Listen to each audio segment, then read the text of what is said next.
चला तर मग आज आपण बनवणार आहोत ताकाची कढी। त्यासाठी लागणारे साहित्य: अर्धा लिटर ताक, बारीक चिरलेली कोथिंबीर, 2 ते 4 हिरव्या मिरच्या बारीक चिरून घेतलाय, बारीक चिरलेला लसूण, कढीपत्त्याची पानं, चिंच, थोडीशी साखर आणि बेसन पीठ। ताक मी यामध्ये काढून घेतलंय। आता बेसन पिठामध्ये थोडं थोडं करून ताक टाकणार आहे आणि याच्यात गुठळ्या मोडून घेणार आहे।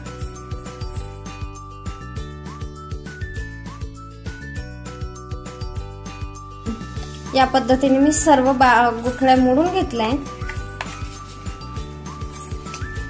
आता हे गुठळ्या मोडून घेतलेले पीठ हे बेसनाचं पीठ यामध्ये टाकणार आहे।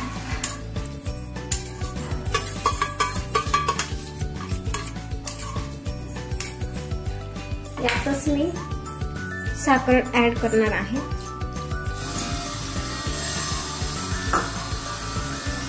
यातच मी चिंचही टाकणार आहे। चवीनुसार मीठ मी लगेच यात ऍड करून घेणार आहे।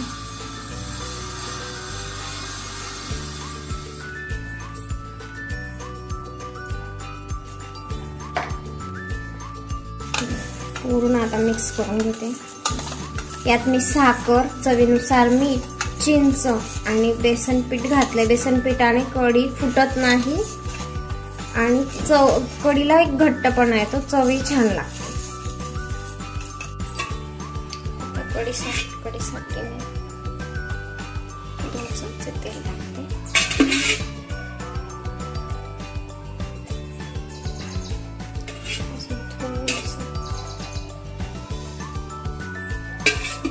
दोन 2.5 चमचे तेल घातले। आता यात मी मोहरी,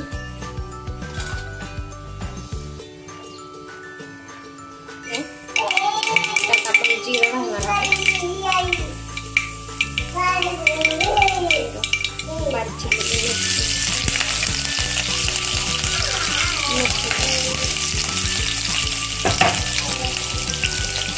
कढीपत्ता मी टाकणार आणि लगेच झाकण लावणार आहे, कारण की इकडे तिकडे त्याचं तेल उडतं त्यामुळे।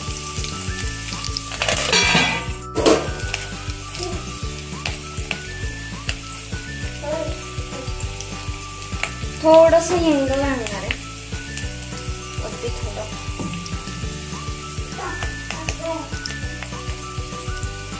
थोडीशी कोथिंबीर ऍड करणार आहे। पहिले हे पूर्ण व्यवस्थित झालं।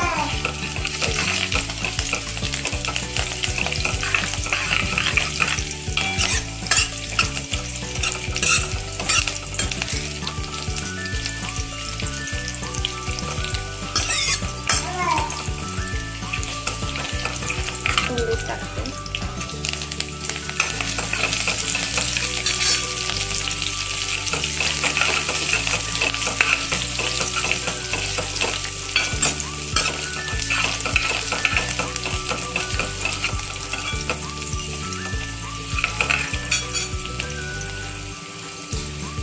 सगळं व्यवस्थित झालंय।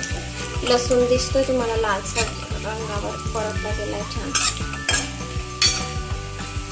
आता त्यात थोडीशी हळद जाईल,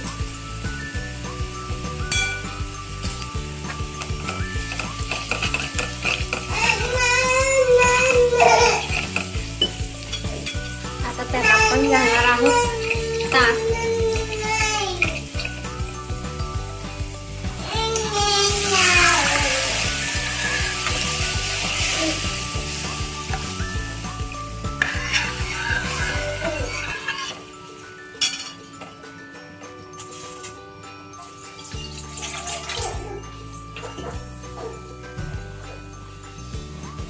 थोडंसं मी पाणी टाकते।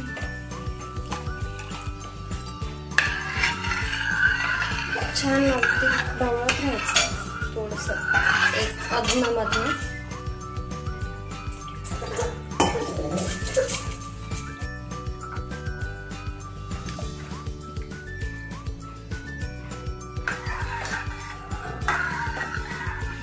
छान रंग आलाय।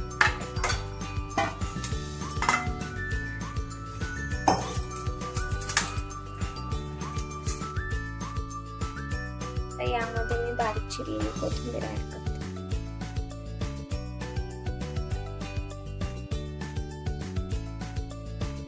शकता खूप सुंदर कलर आलाय आणि चिंच आणि साखर यामुळे कढीला एक छान चव येते. तुम्ही करून बघा ही या पद्धतीने कढी. आवडल्यास नक्की लाईक आणि शेअर.